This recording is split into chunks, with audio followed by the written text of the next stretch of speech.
So the next point is कि एक patient है वो अपना अनेबल टू माउथ ओपन है कि वो अपना मुंह नहीं खोल पा रहा है, तो डैमेज इसमें लेटरल टायरोइड होगा। लेटरल टायरोइड आपके माउथ को ओपन करता है और मिडिल टायरोइड आपके माउथ को क्लोज करता है। मैसेटर और टेम्पोरालिस दोनों आपके माउथ को एलिवेट करते हैं, लेकिन मैसेटर आपके और टेम्पोरालिस दोनों जॉ को एलिवेट करते हैं, लेकिन मैसेटर आपके जॉ को माउथ को क्लोज करता है और टेम्पोरालिस आपके जॉ को रिट्रैक्ट करता है। लेटरल टायरोइड आपके मैंडिबल की प्रोट्रूजन कराता है। जब आपका टीएमजे या टेम्पोरो मैंडिबुलर जॉइंट डिसलोकेट होता है तो आपका लेटरल टायरोइड मसल पैरालाइज हो जाता है या डैमेज हो जाता है। अब एक 64 ईयर ओल्ड लेडी है which is unable to open her mouth और जॉ, क्योंकि उसको टेटनस हो गया था, जिसकी वजह से पेनिट्रेटिंग वूंड था उसका, रस्टिंग नेल से पेनिट्रेटिंग वूंड हुआ, टेटनस डेवलप हुआ। अब वो अपना मुंह नहीं खोल पा रही है, तो जो मसल डैमेज होगा दैट इज लेटरल टायरोइड। जब आपके टेम्पोरो मैंडिबुलर जॉइंट की डिसलोकेशन होती है और लेटरल टायरोइड आपके जॉइंट को वापस उसकी कैविटी के अंदर नहीं जाने देता, तो आपका लेटरल टायरोइड पैरालाइज हो जाता है। और टेम्पोरल मैंडिबुलर जॉइंट की डिसलोकेशन के अंदर आपके लेटरल टायरोइड की पैरालिसिस होती है। जब आप बहुत ज़्यादा यॉन करते हो तो उसके अंदर भी आपका लेटरल टायरोइड जो है वो इन्वॉल्व होता है। यॉनिंग में जिसमें आपका मुंह खुलता है, जो चीज़ आपके मुंह को खोलती है दैट इज़ लेटरल टायरोइड, और लेटरल टायरोइड आपके मैंडिबल को प्रोट्रूड भी कर रहा था। अब मसल ऑफ मैस्टिकेशन जो कि आपके नेक ऑफ मैंडिबल से भी अटैच है और आपके कैप्सूल ऑफ जॉइंट से भी अटैच है, that is lateral pterygoid. Lateral pterygoid capsule of joint के साथ भी और नेक ऑफ द मैंडिबल के साथ भी अटैच्ड होता है। अब यहाँ पे लिया हुआ है कि कौन सा मसल है जो फॉरवर्ड ट्रैक्शन प्रोवाइड करता है जब आप माउथ को ओपन करते हो, that is lower fibres of the lateral pterygoid. हमने पढ़ा था कि जो लेटरल टायरोइड है वो आपकी प्रोट्रूजन भी कराता है मैंडिबल की। तो जो जो आपका लेटरल टायरोइड है वो आपकी फॉरवर्ड ट्रैक्शन प्रोवाइड करता है during opening of mouth. Which muscle जो कि पार्शली इंटरसेक्ट करता है टेम्पोरो मैंडिबुलर जॉइंट की, that is lateral pterygoid. Lateral pterygoid partially intersect करता है आपके टेम्पोरो मैंडिबुलर जॉइंट को। ठीक है, लेटरल टायरोइड जो आपका पार्शली इंटरसेक्ट करता है टेम्पोरो मैंडिबुलर जॉइंट को।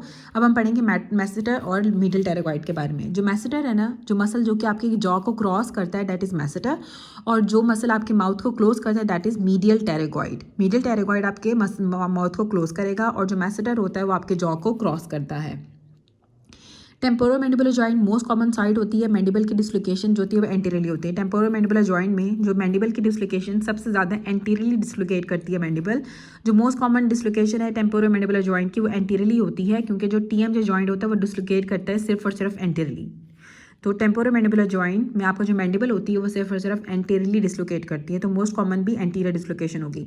प्रोप्रियोसेप्शन टेम्पोरो मैंडिबुलर जॉइंट की और जो मसल ऑफ मैस्टिकेशन है और जो टीथ के जो मसल्स होते हैं हार्ड पैलेट के और पेरिडोन्शियम जो होता है वो इन सबको जो है ना वो mesencephalic nucleus of trigeminal nerve supply करती है। ठीक है, आपके टेम्पोरो मैंडिबुलर जॉइंट की proprioception, muscle of mastication, teeth, hard palate, periodontium इन सबको जो है वो mesencephalic nucleus of the trigeminal nerve supply करता है। उसके बाद जो टीएमजे डिस्क ऑफ जो टीएमजे होती है वो अटैच होती है कॉन्डाइल ऑफ मैंडिबल के साथ कोलैटरल लिगामेंट से। कोलैटरल लिगामेंट्स आपके टीएमजे के डिस्क को कॉन्डाइल ऑफ मैंडिबल के साथ अटैच करते हैं। कौन सी चीज़ स्टेबलाइज करती है टेम्पोरो मैंडिबुलर जॉइंट को कैविटी के अंदर? कैप्सूल। कैप्सूल आपके टेम्पोरो मैंडिबुलर जॉइंट को स्टेबलाइज करता है कैविटी में। और कौन सा लिगामेंट है जो कि स्टेबिलिटी प्रोवाइड करता है और आपके टेम्पोरो मैंडिबुलर जॉइंट को पोजीशन में रखता है, that is temporo mandibular ligament. और जो टेम्पोरो मैंडिबुलर जॉइंट की डिस्क थी वो अटैच थी कॉन्डाइल ऑफ मैंडिबल के साथ कोलैटरल लिगामेंट से। अब पोस्टीरियर फाइबर्स जो होते हैं टेम्पोरालिस के वो टेम्पोरालिस कॉन्ट्रैक्शन, पोस्टीरियर फाइबर्स होते हैं temporalis contraction causes the retraction of the mandible. जब आपके posterior fibre of the temporalis के जब कॉन्ट्रैक्ट करते हैं, टेम्पोरालिस के पोस्टीरियर फाइबर जब कॉन्ट्रैक्ट करते हैं तो आपके मैंडिबल की रिट्रैक्शन होती है।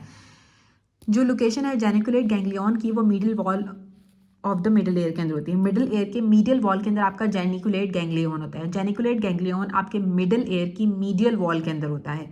पेशेंट प्रेजेंट किया है, उसको खाना खाते हुए च्यू करते हुए पेन हो रहा है और जो मसल जो कि टेंडर है पैल्पेशन पे, मसल कौन सा होगा? मैसेटर। अगर च्यू करते हुए पेन हो और साथ हाथ लगाने से भी टेंडर मसल हो तो मसल कौन सा होगा? मैसेटर। पेरोटिड स्वेलिंग है, पेन आपका compression of auricular temporal nerve से आता है। ऑरिकुलर टेम्पोरल नर्व की कंप्रेशन की वजह से आपको पेरोटिड स्वेलिंग का पेन होता है। ऑरिकुलर टेम्पोरल नर्व की कंप्रेशन की वजह से आपको पेरोटिड स्वेलिंग का पेन होता है। ट्रॉमा के बाद मैंडिबल के ट्रॉमा के बाद after trauma to the mandible जो लोअर टीथ और चिन की सेंसेशन लॉस होगी तो कौन सी नर्व कॉम्प्रोमाइज होगी? Inferior alveolar nerve. Inferior alveolar nerve के कॉम्प्रोमाइज हो जाने की वजह से जब आपको ट्रॉमा होता है मैंडिबल का और लोअर टीथ का, चिन पे लोअर टीथ और चिन की सेंसेशन लॉस हो गई है। अब एक बॉक्सर था, उसके मैंडिबल पे चोट लगी तो उसके जो लोअर लॉस ऑफ सेंसेशन होगी उसके लोअर टीथ और गम्स पे। मैंडिबल पे चोट लगने की वजह से अगर लॉस ऑफ सेंसेशन हो जाती है उसके लोअर टीथ और गम से, क्योंकि उसकी इंफीरियर एल्वुलर नर्व जो है वो डैमेज हो गई है, कॉम्प्रोमाइज़ हो गई है। नेक्स्ट यहाँ पे दिया हुआ है कि जो ग्लिनॉइड फोसा होता है वो आपके स्कैपुला का पार्ट होता है। ग्लिनॉइड फोसा आपका स्कैपुला के अंदर होता है और जो मैंडिबुलर फोसा होता है वो टेम्पोरल बोन के अंदर होता है। अब एक पेशेंट है जिसको इंफ्रा टेम्पोरल फोसा के अंदर एक मैस फील हो रहा है जो कि इरोड कर रहा है उसके floor of the middle cranial fossa तक जा रहे हैं। कौन सा स्ट्रक्चर आपका लाइकली इन्वॉल्व होगा, तो greater wing of the sphenoid involve होता है। अगर कोई मैस आपका इंफ्रा टेम्पोरल फोसा के अंदर होगा और वो आपके मिडिल क्रेनियल फोसा तक जा रहा है तो आपकी ग्रेटर विंग ऑफ स्फीनॉइड को इन्वॉल्व करता है। अब एक ट्यूमर है इंफ्रा टेम्पोरल फोसा को जो कि आपके मिडिल क्रेनियल फोसा को इन्वेट कर रहा है, तो जो बोन इन्वॉल्व होगी वो आपकी greater wing of the sphenoid involve होती है। एक पेशेंट है उसको स्वेलिंग फील हो रही है सुप्रा क्लेविकुलर फोसा के अंदर। जब वो खांसता है उसको हिस्ट्री दे रहा है कि उसको शॉट हुआ था, गन शॉट हुआ था नेक के अंदर कुछ सालों पहले, तो मोस्ट लाइकली जो लीजन होगा वो सुप्रा प्लूरल मेम्ब्रेन के अंदर होता है। उसके बाद एक ट्राइजेमिनल गैंग्लियन जो होता है वो आपके temporal bone middle cranial fossa में टेम्पोरल बोन के पेट्रस पार्ट की एपिक्स पे ट्राइजेमिनल गैंग्लियन होता है। नॉर्मली जो स्पाइनल कॉर्ड होती है वो L1 के लेवल के ऊपर एंड कर जाती है एडल्ट्स के अंदर। स्पाइनल कॉर्ड एंड करती है lower border of the L1 पे एडल्ट्स में L1 के लोअर बॉर्डर पे एंड करती है और न्यू बॉर्न्स के अंदर L3 के ऊपर एंड करती है, L3 के अपर बॉर्डर पे एंड करती है न्यू बॉर्न्स के अंदर। एडल्ट्स में L1 के लोअर बॉर्डर पे और न्यू बॉर्न के अंदर L3 के अपर बॉर्डर पे स्पाइनल कॉर्ड एंड करती है। कोनस मेडुलैरिस आपके स्पाइनल कॉर्ड की टर्मिनेशन होती है जो कि टेपर्ड होती है लोअर एंड पे, L3 में बच्चों में और L1 में एडल्ट्स में। बेसिकली ये स्पाइनल कॉर्ड की टर्मिनेशन होती है जो कि टेपर करी होती है लोअर एंड के ऊपर और L3 पे एंड होती है बच्चों में और L1 पे एडल्ट्स के अंदर। जो कॉक्सीजियल लिगामेंट होता है वो आपकी ड्यूरा, पाया और एराक्नॉइड मैटर के मिलने से बनता है at the level of S2 के लेवल के ऊपर आपकी ड्यूरा, पाया और एराक्नॉइड मैटर के मिलने से आपका कॉक्सीजियल लिगामेंट बनता है। जो सब एराक्नॉइड स्पेस है वो एंड कर जाती है S2 S3 के लेवल के ऊपर। सब एराक्नॉइड स्पेस आपकी S2 S3 के लेवल के ऊपर एंड कर जाती है। जो लंबर पंक्चर की साइट होती है वो बिलो L4 होती है और फर्स्ट इट सेज के L4 L5 होती है, while the 3 other sources of the Davidson says L3 L4 के दरमियान में होती है, is the most common site. ठीक है, even though L3 L4 is also right. L3 L4 भी ठीक है लेकिन L4 L5 के दरमियान में आपका जो लंबर पंक्चर की साइट होती है और आइडियल साइट लंबर पंक्चर की वो अबव L5 होती है। आइडियल साइट जो है वो L5 से ऊपर है और वैसे आपने जो लंबर पंक्चर की साइट है वो बिलो L4 L5 के दरमियान में या L3 और L4 के दरमियान में आप करते हो लंबर पंक्चर। जो स्पाइनल कॉर्ड होती है वो L4 के लेवल के ऊपर एब्सेंट स्ट्रक्चर होता है, that is lateral horn. L4 के लेवल के ऊपर जो आपकी स्पाइनल कॉर्ड होती है उसके अंदर लैटरल हॉर्न नहीं होता है। L4 के लेवल पे जो स्पाइनल कॉर्ड होती है उसमें लैटरल हॉर्न एब्सेंट होता है। स्पाइनल कॉर्ड की टर्मिनेशन बच्चों के अंदर L3 पे होती है, एडल्ट्स के अंदर स्पाइनल कॉर्ड की टर्मिनेशन L1 के लेवल के ऊपर होती है। स्पाइनल एनेस्थीसिया हम L2 के लेवल से नीचे देते हैं। सब एराक्नॉइड स्पेस आपकी S2 S3 के लेवल के ऊपर एंड होती है। सब एराक्नॉइड स्पेस S2 S3 के लेवल पे एंड होती है और जो हमने पढ़ा था कि जो आपका कॉक्सीजियल लिगामेंट है वो भी आपके S2 के लेवल के ऊपर होता है और L2 के लेवल के ऊपर हम स्पाइनल एनेस्थीसिया देते हैं। सब एराक्नॉइड स्पेस आपकी S2 S3 के लेवल के ऊपर एंड होती है। जो लोअर लिमिट है सब एराक्नॉइड स्पेस की वो एक्सटेंशन करती है इनटू कॉक्सीजियल लिगामेंट। ठीक है, जो लोअर लिमिट है आपकी लोअर लिमिट है सब एराक्नॉइड स्पेस की वो एक्सटेंड करती है एक्सटेंशन इनटू कॉक्सीजियल लिगामेंट और कॉक्सीजियल लिगामेंट आपका S2 के लेवल पे होता है और S2 S3 के लेवल के ऊपर आपकी स्पाइनल कॉर्ड सब एराक्नॉइड स्पेस एंड करती है। जो लास्ट एंड है स्पाइनल कॉर्ड का वो सराउंडेड होता है ड्यूरा, पाया, एराक्नॉइड से। एराक्नॉइड एंड करती है at the level of S2।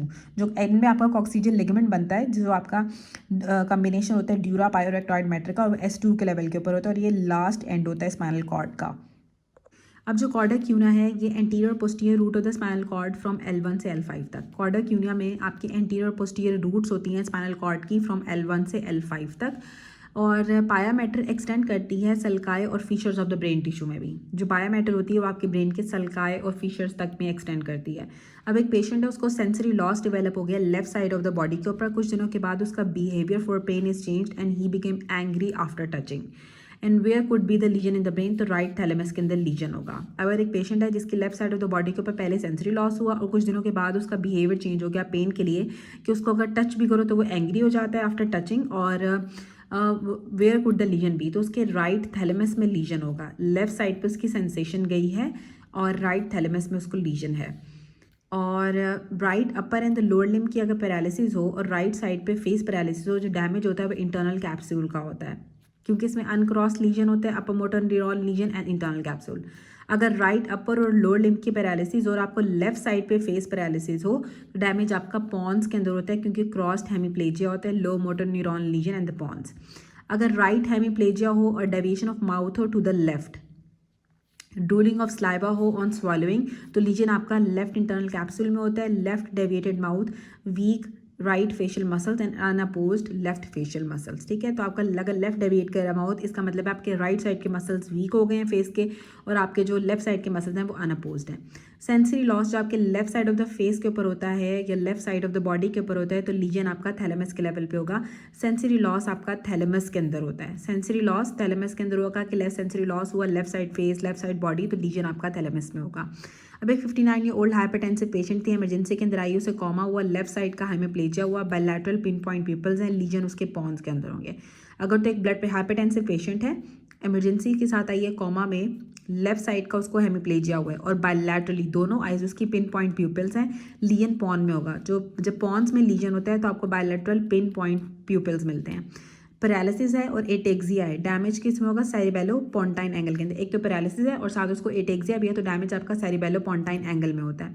Patient है जिसको इंटेंशनल ट्रेमर्स हैं, फेशियल पैरालिसिस है, लीजन उसका सेरिबेलो पोंटाइन एंगल के ऊपर होगा। अगर तो इंटेंशनल ट्रेमर्स हैं और साथ उसको फेस की पैरालिसिस भी है, तो सेरिबेलो पोंटाइन एंगल के ऊपर लीजन होता है। वीकनेस है राइट साइड की, डिप्लोपिया है on seeing left legion in the mid brain.